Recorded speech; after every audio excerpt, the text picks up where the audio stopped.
Mental health research and scholarly work benefits from diversity in editing, writing, and participation. Due to systemic inequities, the lack of representation in editors, peer reviewers, and faculty members to support emerging African American and Black scholars in mental health is a major challenge. However, one journal, founded by Dr. Wadley, is changing the status quo by lifting up the community of clinicians and scholars in the field of sexuality and relationships. In this episode, we are joined by co-host Dr. Jamika Moore, where we converse with Dr. Wadley about his journey as the founding editor of the Journal of Black Sexuality and Relationships. Welcome to People of Color in Psychology, the show that explores mental health topics specific to culture, diversity, and communities of color. I am your host, Jack Zhen. Today's episode is unique as we have Dr. Jamika Moore as our co-host. Dr. Moore is a licensed psychologist who specializes in evidence-based treatments for anxiety and OCD, has specialized training in exposure and response prevention, behavioral modification, acceptance and commitment therapy, and cognitive behavioral therapy. Additionally, Dr. Moore was our first guest on this podcast. Dr. Moore, thanks for being a co-host on this episode. Hi, thank you for having me. Do you want to maybe just share a little bit about what it's been like for you since our episode? And Sure. Yeah, I would say it's been pretty busy since our episode, obviously still in clinical practice. I did receive a lot of positive feedback from folks who did have an opportunity to listen to the podcast episode.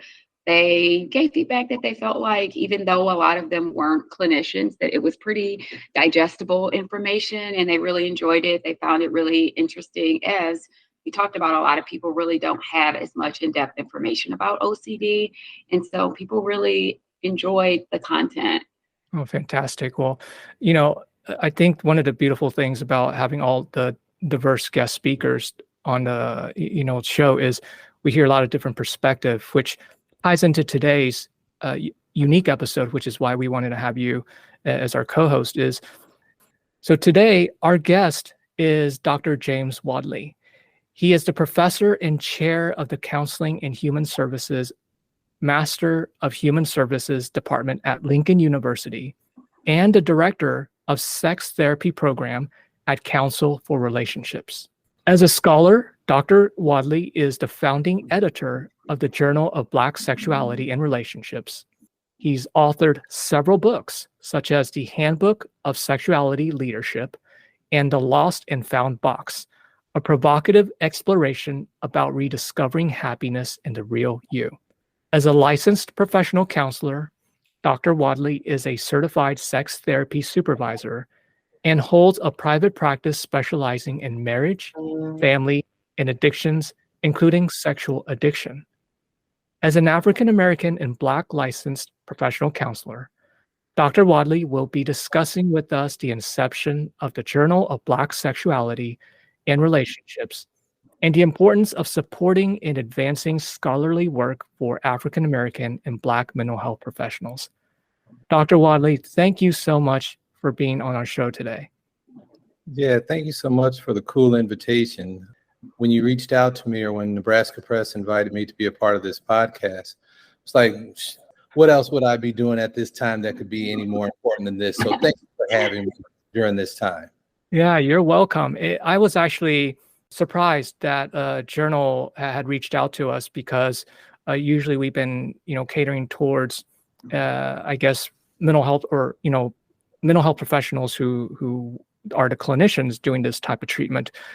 And as I've been hearing about folks talking about their journey in their career, especially those who are getting PhD and needing publications as part of that, and how there's a lot of inequity involved, right? That happens early on in a career. And so the fact that you are bringing this mission on board and creating a space to talk about an important subject matter amongst the Black and African community, can you share with me your process? Because you've done this for 10 years, right? Yes. Yes. Yeah, why don't you just tell me a little bit more about how it started? Well, I guess I have time to give you the long-winded version. So thank you for the grace and space to offer the long-winded version. So when I was in graduate school, and my PhD is in human sexuality education. And over the time in graduate school, I would routinely have to write papers like everyone else. And I was always curious about why there weren't enough articles specifically devoted towards the experiences of persons of African descent or African American as it relates to sexuality. And, I may find an article here or there or wherever, but it was kind of an arduous process. The world was a lot different when I went through graduate school, and that, I'd have to physically go over to our library and then talk with the receptionist, who would then point me to, I guess there was a computer there. The computer didn't have a worldwide reach as it does now. It was to the holdings there in the university library. So nevertheless, when I finished, I just kind of kept in the back of my mind that I wanted to, if possible, I wanted to offer my own contribution to the scholarly works that were already out there on Black sexuality or convergence of race and sexuality. Fast forward about a few moons later, I won't tell you how many years, fast forward a few moons later, I'd started to write a book similar to some of my predecessors on Black sexuality. And those folks may include, but not limited to, Robert Staples, Reginald Jones, Bell Hooks, Juan Battle, Sandra Barnes, Beverly Guy Sheftall. So I wanted to create my own book on Black sexuality. I guess something happened on a flight between Philadelphia and Dallas that I realized that I didn't want to do a book, because once someone writes a book, more often than not, someone else comes in and writes something after it, and then the book is no longer used or no longer used as much. So with that, I was like, well, I want to do a journal. So who does that? So when I landed in Dallas, I wrote up a proposal and I sent it out to about 4 or 5 different publishers. And the first publisher, or one publisher, got back to me and they said, yeah, James, this is great. This is a great idea to have a journal focused on the experiences of persons of African descent as it relates to sexuality. So I wrote them back and I said, this is awesome. But then I didn't hear back from them. The second the second publisher got back to me and they said, yeah, James, this is great. This is awesome. Let's have a conversation about it. I was like, all right. So I met with them and they loved the idea. And it just so happens that the University of Nebraska Press, they focus on startup journals. I'm not quite sure how I found them years ago, but they focus on startup journals. And they said, James, who's on your editorial board? Am I allowed to use profanity on this podcast? Oh, sorry. Unfortunately, no. Because I was going to try to capture the essence of my experience, and so I'll make sure that I use PG/G language, because I don't know who's going to listen to this, but hopefully the folks who are listening to this understand that I'm very passionate about the work that I do. So the University of Nebraska Press asked me who's on my editorial board, and I was like, oh my goodness, I got to find some folks to help read these manuscripts. So I reached out to colleagues near and far, and I'm happy and flattered, really, that the first 14 folks on my editorial board, they were open to supporting it. So then Nebraska Press said, well, James, when will your first issue come out? And I was like, oh my goodness, I got to figure out how I can get some manuscripts from folks who probably don't even know me from a can of paint. So I put together a call for proposals, a call for manuscripts. Folks started writing in, and folks started sending in their manuscripts. So they started sending in the manuscripts. I assure them it's a double-blind review, meaning that the person or the scholar who is submitting the manuscript, they won't know who's reading it, and the people who are reading it, they won't know who's writing it. So my job is to serve as the intermediary or the go-between as the editor-in-chief. So I got enough manuscripts to drive first issue, and I'll share that for my experience in publishing, there were times where the articles that I wrote, they needed some work and they needed a lot of editing and coaching. The scholar I needed some coaching. And I didn't have that with some of the larger journals or publishers or more the ones that had been around for some time. So part of my commitment and our commitment is that when folks submit an article, that if it isn't in publishable quality, not only do they get feedback from the reviewers, but I spend time with them, helping them write and rewrite their work. So that way, when it comes out or when it's published, it's a little bit more polished. So we do some hand holding with the journal that might be significantly different than some of the other journals that are out there. No shade to the other journals, but we do some hand holding because people of color, people in general, sometimes need a different kind of support than what the field sometimes offers. So we got enough articles for the first issue. We sent it in, and next thing I know, we had a nice shiny issue to come out. Now, the challenge with that original proposal that I offered to the University of Nebraska Press is that they asked me, they said, James, how many issues do you want to produce a year? And kind of shooting from the hip, I said, I don't know. We'll produce a journal quarterly. I'm like, oh my God. Wait, you came up with that benchmark on your own? Right. Where did I get myself into? Because the more reputable journals, they don't just put out a publication a year. They have at least 4. So I was on the hook, signed contract for 4 issues a year.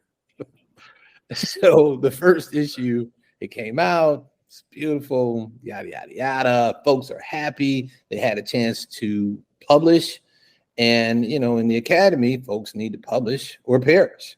So it became a medium to help people go from A to B in their careers.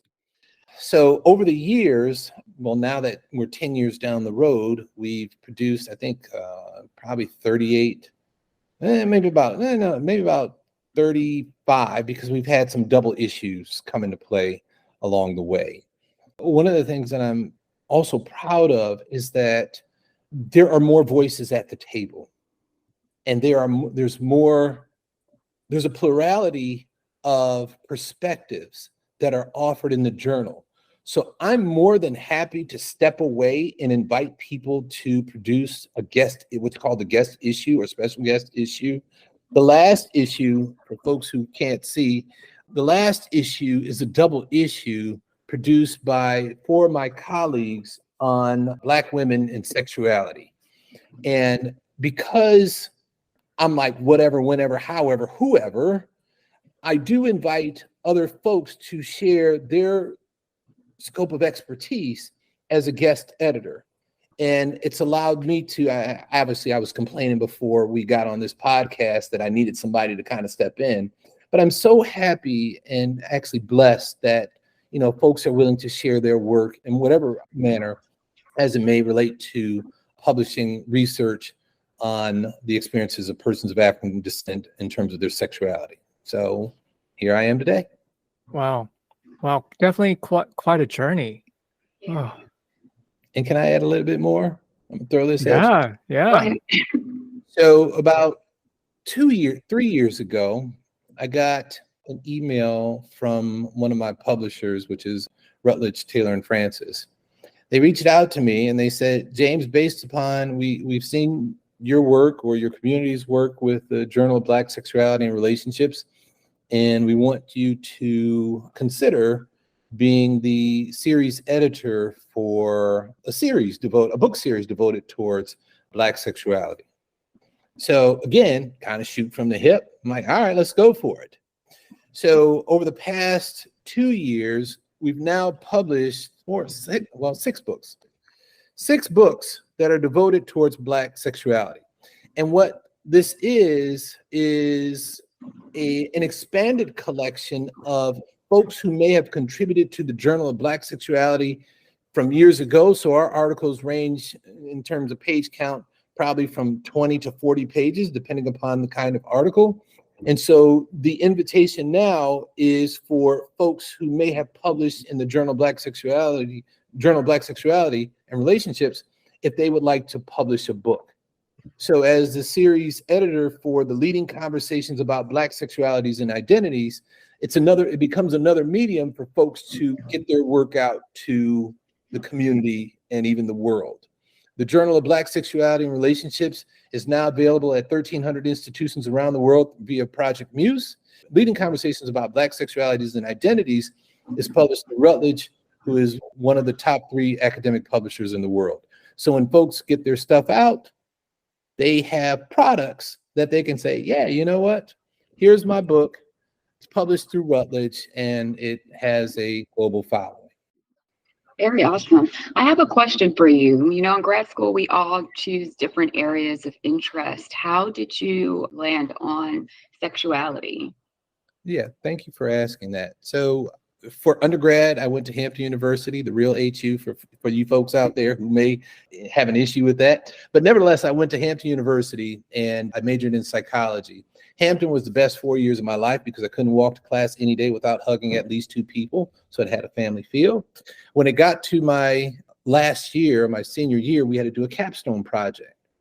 I thought that I would be a child psychologist. And so my capstone project was on kids, and my professor said, James, why don't you do something on children's toy choices? So why do some boys choose trucks? Why do some girls choose dolls? At the time, we didn't have the language that addresses non-binary or intersex individuals. So I finished my capstone project. I then went to the University of Kentucky for school of psychology, and Kentucky wanted me to work for a year before I went for my PhD. I started to get brochures from PhD programs up and down the Eastern Seaboard. And one day I just happened to get a brochure from the University of Pennsylvania grad school education that they offered a PhD in human sexuality education.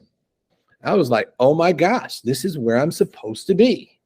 So I applied, I got in. 6 years later, I finished my PhD and then did another 4 years clinical postgrad at Thomas Jefferson or Council for Relationships. So as a couples, family, and sexuality therapist, I'm one of now 2 Black male certified sex therapist supervisors in the world.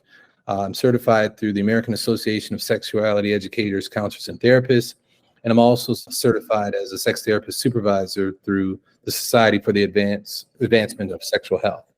So as a Black male sex therapist, business is good, as you can imagine. I get calls from near and far from people looking to have a different understanding of their relational and sexual experiences. And as Jack mentioned before, I'm licensed in both Pennsylvania and New Jersey, but my work spans the globe. In relationships and sexuality, is there a specific specialty inside of that?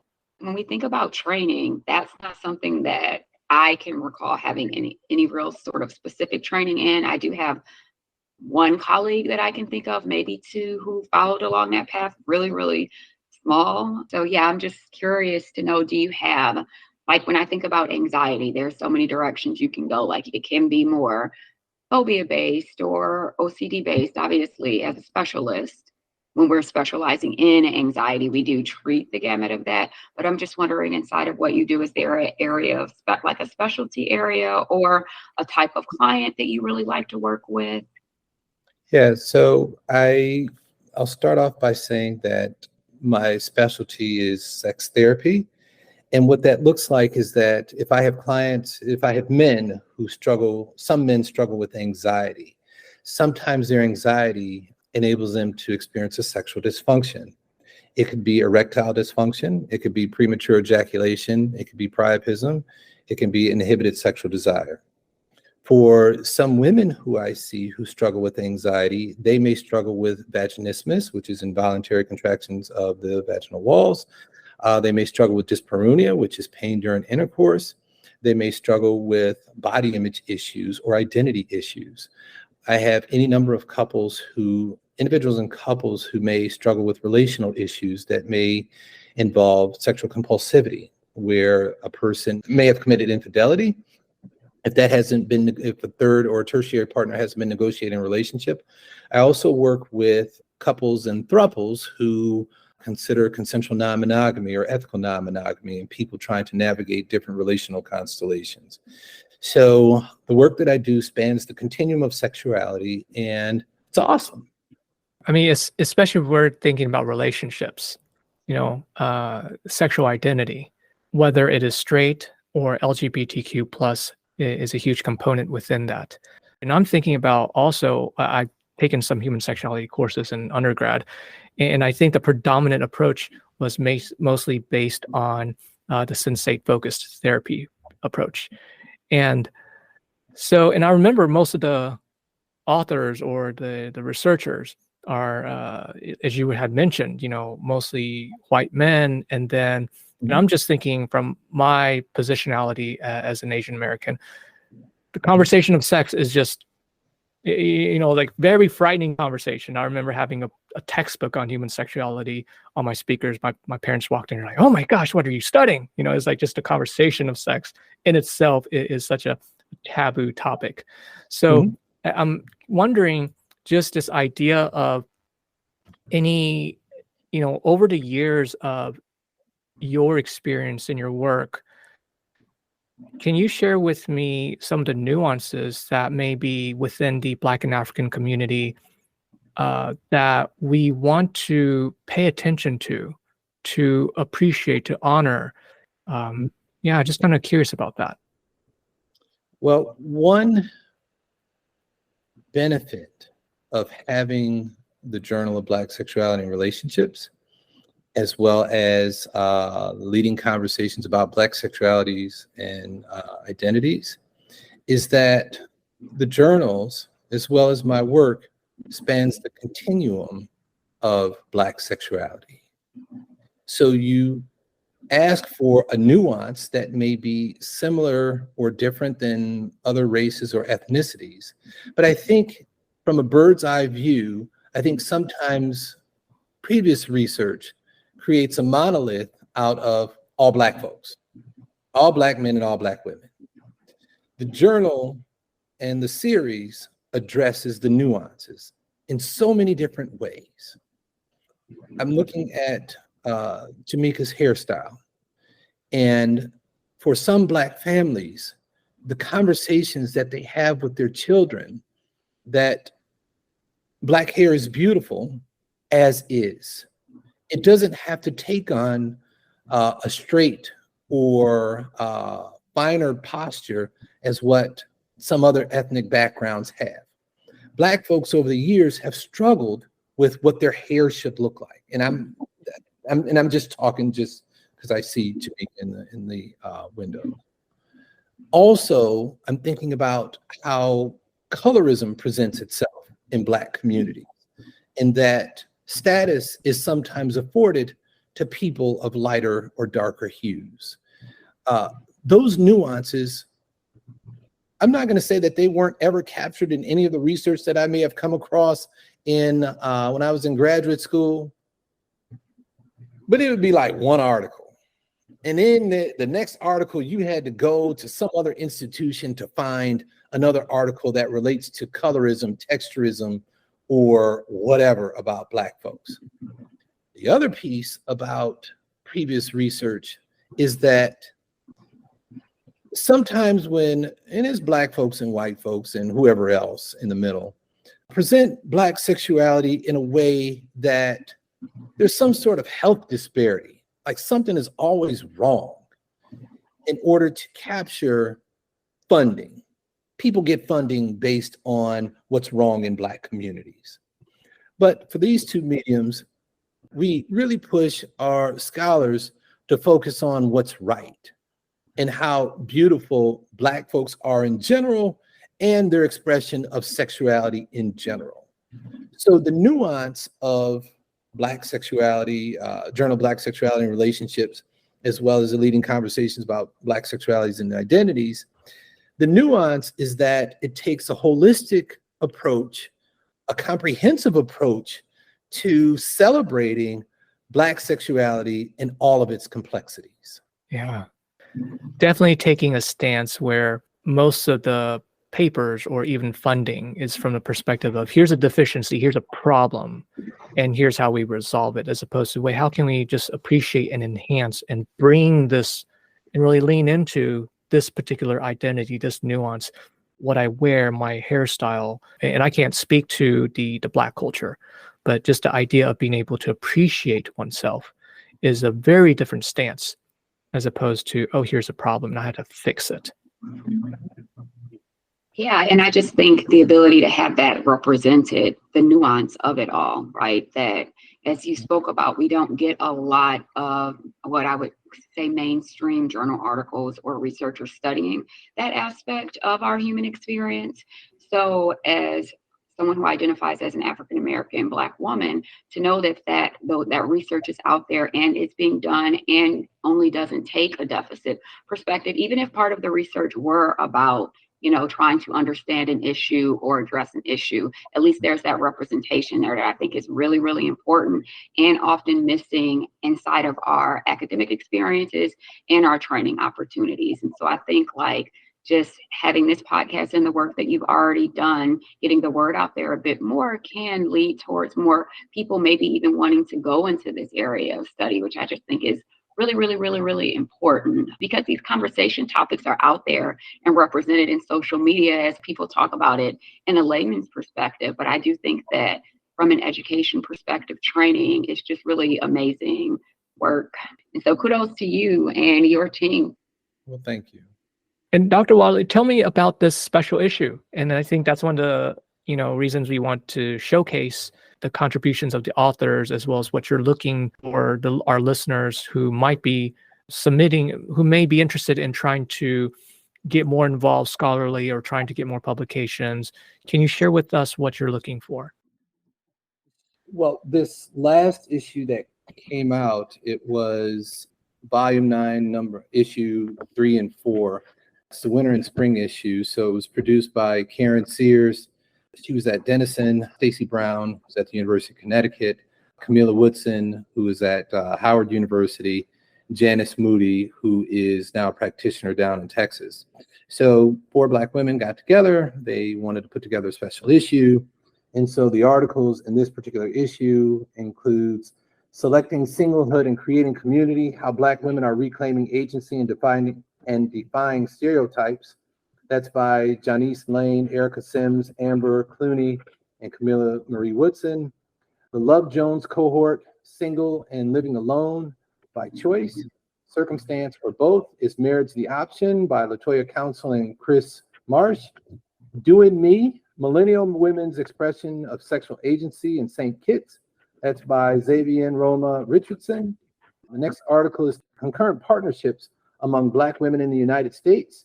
That's by Karen Vanderpool, William Yarber, Holly Rosenberg, Rasul Mawat, and Justin Garcia. The next article is Sex Redefined, Exploring the Effects of Masturbatory Messaging Toward Black Girls and Women on Sexual Development and Practice. That's by Alicia Kilgore and Johnny Slane.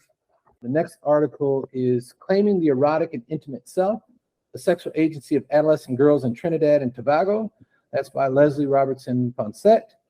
The next article is Gendered Racial Socialization and Interracial Dating Attitudes Among Black Women. That's by Jasmine Jester and James Brooks. The next article is Now as a 50-Year-Old Woman, I Know Who I Am. Older Black Women Reflecting on Dating and Marrying White Men. That's by Vanessa Gonlin and Destiny Hannon. The next article is My God Has Not Spoken, a qualitative study of HIV management experiences among African American women. It's by Donna Cole, Felipe Agudelo, Selima Sly, Natalie Mossenberg, Taryn Lippener, and Barbara Guthrie. The next article is Black Women's Relational Competencies and Ethical Leadership in the Workplace. That's by Elise Ferguson and Tony King. The next article is Black Joy, Love, Intimacy, and Sexuality Amongst Black Intellectuals in the Academy. That's by Ada Randolph. And the last article is a consensus statement on clinical reasoning and clinical sexology, and that's by Shay Graham. So this particular issue, again, it's a double issue, and it's available through the University of Nebraska Press, and it's also available at Project Muse. And then the last book I'll also share for the leading conversations about Black sexualities identities. We have Black Sexual Health and Black College Students, Exploring the Sexual Milieu of HBCUs. That's by Naomi Hall. The next one is Internalized Homonegativity Among Same Gender Loving Black Men, An Exploration of Truth. That's by Patrick Ryan Grant. The next book is Black Women, Intersectionality and Workplace Bullying, Intersecting Distress. That's by Leah Hollis. And the last one to come out is The Colonization of Black Sexualities, A Clinical Guide to Relearning and Healing. That's by Ann Morrow. Wow. Wow. Dr. Moore, you're also nodding. Yeah, lots of great information. I think lots of different aspects of human sexuality, from single by choice and HIV, workplace bullying. So lots of different interesting topics covered. That's amazing. Wow. Thank you. Yeah. I mean, it really showcases the spectrum of all human experience in terms of sexual identity, sexuality. That is so phenomenal to be able to just talk about this subject matter. Yeah. Yeah. So Dr. Wadley, you mentioned that y'all were planning a special issue. Are y'all seeking submissions? Did the timeline? Yeah, okay. We're seeking submissions, but it's kind of on pause because the next two issues are double issues. And the next two issues are double issues, which means that over the next year, rather than producing 4, we'll produce 2. The next issue it's a double issue, and it's related to Title IX. So Leah Hollis, you may have heard Leah's name mentioned before. Leah is producing an issue on how Title IX has affected some Black women in the academy. So there's that.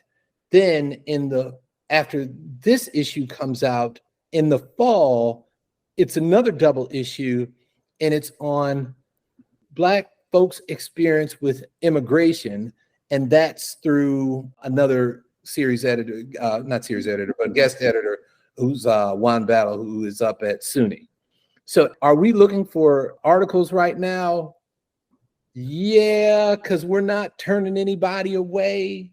But if folks need a publication in the next year, at least about the next 6-7 months, they would have to wait. So I will put them in queue for the issue after Dr. Battle's issue comes out, and that won't be until summer 2024. So whoever's listening to this podcast, if you write an article or a manuscript and you want to submit it for the journal, we're not going to turn you away. But just know that you'll have to wait for the actual publication to come out, which won't be for another year. Yeah, thanks for that timeline. And I also want to remind folks, the publication process, having gone through that, it does take roughly about a year. And so this is not unrealistic because the revise and resubmit process also looks like in your case, it's very involved because you're also coaching them through the writing process, something very unique that most other journals are not providing. And so I think it's very reasonable, especially if we want to advocate and support Black and African American clinicians, researchers, and scholars to put their work out there. Go ahead and make that submission.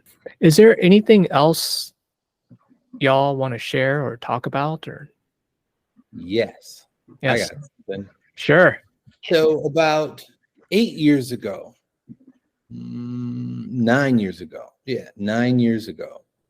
I used to be a part of a professional organization called the American Association of Blacks in Higher Ed. I sat on the advisory board for the organization, and I was a part of the conference planning committee. So we would organize conferences for Black folks in higher ed, and it's the AABHE is still around. So after I got the editorial board assembled the journal, one of my colleagues from AABHE said, who was also on the conference planning committee, she said, "All right, James, well, we got to get together and meet." So I was like, am I really going to do this dance? And I was like, yes, I'm about to host a conference. So I went out. I found a venue in Philadelphia.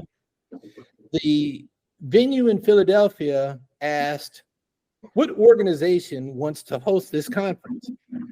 And so at the time, I was like, well, it's not a James Wadley conference. That ain't going to work. So I went back to the folks on the editorial board. I was like, all right, folks, we need to have a name to go along with it.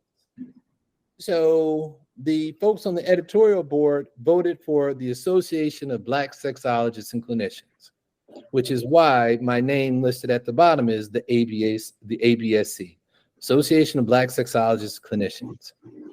So I went back to the venue and I signed the contract.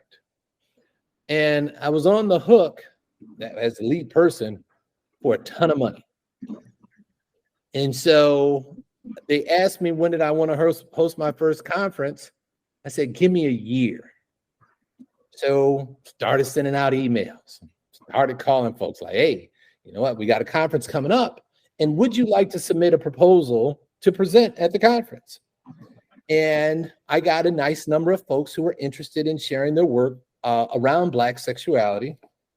And so for the first conference that we had here in Philadelphia, we had 147 people. And it was beautiful because something like that hadn't really happened like that before. So about once it got to like the 80th or the 90th registrant, it felt like we had enough legs to possibly host a second conference. And again, you know, at the time, I didn't have a business plan and kind of shoot from the hip. And so some of the other organizations that I've been involved with, sometimes they can't get out of their way, in that I've wanted to be a part of an organization that hosts conferences near and far, meaning that I don't feel like we always have to be bound to the United States. So I reached out to some folks in the Caribbean, and the folks at the University of the Virgin Islands got back to me. They said, sure, you can have a conference here. So in October, we hosted our first conference here in Philadelphia, had 147 people. Then when we hosted a conference in St. Thomas, we got about 25 people, and we called that our Spring Roundtable series. We then circled back that fall and hosted another conference in Fort Lauderdale, had about 85 people. And then had our second, and that was in October. Then in the springtime, we hosted our second Spring Roundtable series. We came back to the United States and hosted our third conference in Chicago and tried to do it during Black History Month in February. And let me tell you, it was so cold. That had to have been the coldest day of my life. I can only imagine. I'm like, never again. So we've hosted 7 conferences in St. Thomas, and it's only this past year that we shifted to Jamaica to complement the work that I've been doing at the University of the West Indies. So we've hosted 3 in the United States, 8 in the Caribbean, and then internationally, our first conference was in Cape Town, South Africa. Then the following year, this is about 5 years, maybe about 6 years ago. And then 5 years ago, we hosted a conference in Prague. And what was significant about going to Prague was that when we were walking around downtown Prague, some of the folks asked me, they said, James, I didn't know there weren't going to be any Black folks in Eastern Europe. And I was like, well, what'd you think? So you have all these Black and brown folks walking around Prague. Ain't no Black folks in Prague. You might see 1 or 2, but then you got a cluster of Black folks. You got 15, 20 Black folks walking around Prague. It's something going on. You know, back in the day, they used to call it an uprising, but it was an uprising in a different form. So then we left Prague, and right before the travel ban, we hosted a conference in Havana, Cuba, right before we couldn't go anymore, which was good. Then we left there, and then we went to San Pedro, which is right outside of Belize. So you fly into Belize, and then you catch a water taxi to San Pedro. Last year, we hosted our international lecture series in Montreal. And this year, in October, we'll be in Cartagena, Colombia. So there is the written word, which is the Journal of Black Sexuality and Relationships, as well as leading conversations about Black sexualities and identities. But then what's nice about our community is that we have been open to sharing our research, clinical best practice, and pedagogy around the world. So this year we'll be in Cartagena, Colombia. Possibly next year, I'm gonna have Black folks in Iceland or Switzerland. Yeah, that's very nice, because we actually really don't think about taking such an international approach oftentimes when it comes to like meeting with the conference. And so it's really cool that you've been able to take this and share it and share resources. Yeah, well, so I'm faculty at Lincoln University, probably doing too much for too long. My provost said, James, you're eligible for a sabbatical. So I was like, all right. So then I had an opportunity to either go over to Nigeria or to go to Jamaica or the University of the West Indies. So folks at the University of the West Indies came back. And so I've been going back and forth between here and Kingston. And I don't know, somewhere down the line, I was like, all right, we're going to host a conference. We'll leave St. Thomas because we've done that 7 times. We're going to go over here to Jamaica. And it was really, really nice. You can probably see it. I know the listeners can't see the smile on my face, but I'm telling you, it was really, really nice. Well, Dr. Wadley, thank you very much. Is there any other final thoughts? And maybe the important question is, how can listeners reach you? I don't know. What do the young folks do nowadays? You say, follow me. Follow me on social media. You can follow me at PhD James W. Don't get caught up in my familial shenanigans. I do talk a lot of trash. I do tell a lot of lies, and I embellish just like everybody else on social media. You can send me an email at phdjamesw@yahoo.com. Yes, I'm old school. Yes, I still use Yahoo. Don't judge me. And I'm happy that Jack and Jamaica, this is a safe space for folks to be who they are. So you please send me an email on yahoo.com, or you can Google me. Hell, I'll pop up. Ain't no other James Wadleys, but there is one in Oklahoma, but he doesn't look like me. So I'm hoping that the listeners will find me and they can reach me anywhere. Thank you so much for this opportunity to be a part of this podcast. I really enjoyed having an opportunity to at least share a portion of my story with you too. Yes, thank you. Thank you for sharing. I hope you liked this episode. Please subscribe and share. We love to hear from you, so send me a message on LinkedIn or email. The People of Color in Psychology is brought to you by the Multicultural Counseling Institute, and I'm your host, Jack Sun.